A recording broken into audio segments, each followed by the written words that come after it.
Shalom, selamat pagi Bapak Ibu, saudara-saudari yang kami kasihi di dalam Tuhan Yesus Kristus. Senang kembali kita bertemu melalui renungan firman Tuhan yang akan kita baca dan dengarkan hari ini. Doa dan harapan kami senantiasa berdoa supaya damai sejahtera dari Tuhan Yesus senantiasa melimpah dalam kehidupan kita. Mari kita sama-sama bersatu dalam doa. Tuhan Yesus yang baik, kami mengucap syukur, berterima kasih buat hari yang baru, buat napas kehidupan, buat kekuatan kesehatan yang Tuhan karuniakan kepada kami. Dan kami akan menjalani hari ini. Sebelumnya Tuhan Yesus berkati, urapi firman-Mu menjadi pelita terang dalam kehidupan kami. Terima kasih Tuhan Yesus. Dalam nama Tuhan Yesus kami berdoa. Haleluya. Amin. Renungan firman Tuhan yang akan kita baca dan dengarkan bersama hari ini tertulis dalam Matius pasal yang ke-8 ayat 18 sampai dengan 22. Demikian bunyi firman Tuhan. Ketika Yesus melihat orang banyak mengelilinginya, ia menyuruh bertolak ke seberang. Lalu datanglah seorang ahli Taurat dan berkata kepadanya, "Guru, aku akan mengikut engkau kemana saja engkau pergi." Yesus berkata kepadanya, "Serigala mempunyai liang dan burung mempunyai sarang, tetapi anak manusia tidak mempunyai tempat untuk meletakkan kepalanya." Seorang lain, yaitu salah seorang muridnya, berkata kepadanya, "Tuhan, izinkanlah aku pergi dahulu menguburkan ayahku." Tetapi Yesus berkata kepadanya, "Ikutlah aku dan biarlah orang-orang mati menguburkan orang-orang mati mereka." Dari ayat-ayat yang kita baca dan dengarkan hari ini, kita akan berbicara tentang menjadi pengikut Tuhan Yesus. Menjadi pengikut Tuhan Yesus. Dalam perjalanannya, kita melihat dalam pelayanan Tuhan Yesus bahwa Tuhan Yesus itu bukan hanya mengajar tentang kerajaan Allah, Injil kerajaan Allah, tentang kabar baik, tetapi dalam pengajarannya dia juga membuat beberapa mukjizat dan melakukan berbagai penyembuhan. Hal tersebut tentu saja membuat semakin banyak orang yang datang berbondong-bondong untuk mengikutinya. Karena pada saat itu nama Tuhan Yesus begitu terkenal. Pada saat itu akan pengajarannya, akan mujizat dan akan kesembuhan yang dia lakukan. Dan pada saat itu bukan hanya banyak orang yang mengikut Tuhan Yesus, orang biasa, rakyat biasa yang mengikut Tuhan Yesus, tetapi ada para pemimpin agama, pemuka agama juga yang tertarik dengan apa yang diajarkan dan yang dilakukan oleh Tuhan Yesus ini. Salah satu di antara mereka adalah salah seorang ahli Taurat. Ya, dia menyatakan komitmen dan akan mengikut Tuhan Yesus. Kemana Tuhan Yesus pergi, dia akan ikut. Dikatakan begini, Matius 8 ayat 19, "Lalu datanglah seorang ahli Taurat dan berkata kepadanya, 'Guru, aku akan mengikut engkau kemana saja engkau pergi.'" Dan bukan hanya itu, ada juga dikatakan di antara mereka yang datang berbondong-bondong, yang datang mengikut Yesus itu, dikatakan salah seorang, dikatakan mereka di sini seorang murid yang datang kepada Tuhan Yesus dengan sopannya, ya, dengan santunya, dia juga meminta izin untuk menyelesaikan urusan keluarganya lebih dahulu agar bisa leluasa untuk mengikut Tuhan Yesus, seperti yang dikatakan dalam Matius pasal yang ke-8 ayat 21. Seorang lain, yaitu salah seorang muridnya, berkata kepadanya, "Tuhan, izinkanlah aku pergi dahulu menguburkan ayahku." Lalu apakah jawaban Tuhan Yesus atas pertanyaan kedua orang tersebut? Lalu kita melihat jawaban Yesus menunjukkan kita juga dari jawaban Tuhan Yesus atas pertanyaan kedua orang tersebut. Itu juga mengajarkan kepada kita, menunjukkan kepada kita bagaimana seharusnya kita memiliki sikap sebagai seorang murid.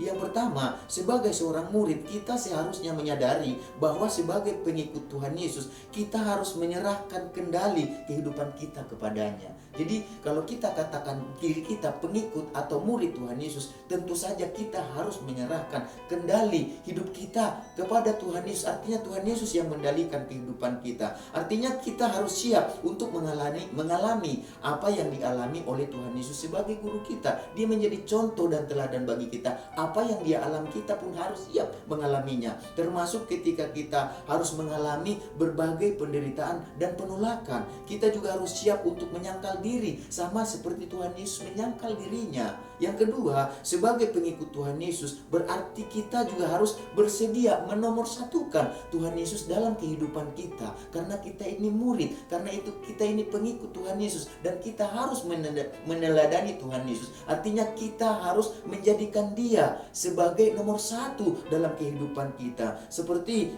itulah sebabnya mengapa Tuhan Yesus mengucapkan di dalam Matius pasal 8 ayat ke-22 dikatakan begini, tetapi Yesus berkata kepadanya, ikutlah aku dan biarlah orang-orang mati menguburkan orang-orang mati mereka. Jadi mengapa Tuhan Yesus mengatakan perkataan tersebut? Ya, itu berarti Tuhan Yesus mengatakan perkataan tersebut karena kalau kita perhatikan, karena orang-orang yang mati secara rohani akan terjebak dengan perkara duniawi, keinginan-keinginan duniawi, keinginan-keinginan yang kalau kita katakan itu keinginan daging, bukan keinginan roh. Bagi Tuhan Yesus hanya orang-orang yang rohaninya yang sudah dihidupkanlah yang dapat membuat komitmen, membuat keputusan untuk mengikut Tuhan Yesus dengan sepenuhnya, dengan segenap keberadaannya, dengan segenap hatinya, dengan segenap kekuatan, dengan segenap jiwa, dan dengan segenap akal budinya. Dan itu dikatakan di sini. Jadi Bapak Ibu, saudara-saudari yang kami kasihi dalam Tuhan Yesus Kristus, marilah kita belajar untuk menyadari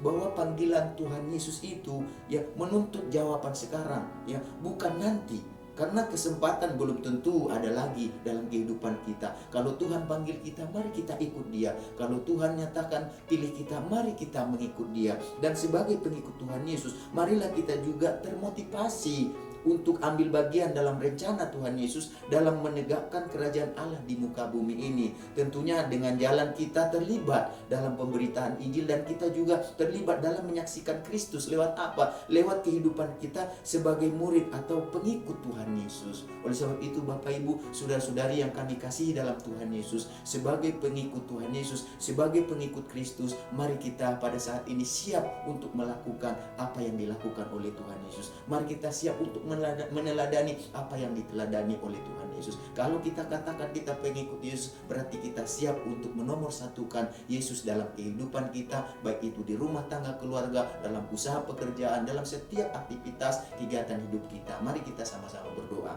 Tuhan Yesus, kami mengucap syukur buat firman-Mu yang kami sudah baca dan dengarkan bersama. Biarlah firman-Mu memotivasi kami supaya kami sadar bahwa kami ini adalah pengikut Tuhan Yesus. Kami ini adalah murid Tuhan Yesus. Itulah keputusan kami, dan oleh sebab itulah Tuhan Yesus, kami harus belajar Tuhan untuk memberikan kendali kepada Tuhan Yesus, sehingga Yesus yang mengendalikan kami, dan kami juga belajar sebagai pengikut kami menomorsatukan Tuhan Yesus dalam hidup kami. Terima kasih Tuhan Yesus, pakailah kami Tuhan Yesus, sehingga melalui kami nama Tuhan dimuliakan. Buat kami Tuhan menjadi terang, menjadi garam dimanapun kami berada. Kami juga berdoa saat ini buat bangsa dan negara kami Indonesia, bersyafaat supaya kasih Tuhan, anugerah Tuhan, belas kasih-Mu, kemurahan-Mu melimpah bagi bangsa ini. Berkati Presiden, Wakil Presiden, Menteri-Menteri, semua jajaran yang dipercaya. Kuatkan mereka, mampukan mereka untuk mengelola bangsa ini dan mampu mengatasi pergumulan persoalan yang ada. Kami percaya kalau Tuhan yang ada di tengah bangsa kami menolong kami, maka kami akan mampu melewati berbagai pergumulan yang ada. Berkati umat-Mu, anak-anak-Mu yang ada di tengah bangsa ini. Pakai mereka untuk memberkati bangsa ini Tuhan Yesus. Berkati umat-Mu yang ada di JSS yang digembalakan oleh Bapak Pendeta Li Amin, dan kami semuanya yang mendengarkan renungan firman Tuhan hari ini. Kami yakin bahwa kami adalah percaya dan pengikut Tuhan Yesus, dan biarlah sebagai pengikut dan percaya Yesus, kami Tuhan Yesus memuliakan nama-Mu. Terima kasih, biarlah berkat-Mu yang Kau janjikan sepanjang hari ini memberkati kami. Damai sejahtera, sukacita, kasih karunia, rahmat, anugerah-Mu Tuhan yang terbaik yang Kau berikan kepada kami sepanjang hari ini. Dalam nama Tuhan Yesus kami berdoa. Haleluya. Amin. Selamat beraktivitas. Tuhan Yesus memberkati kita semuanya.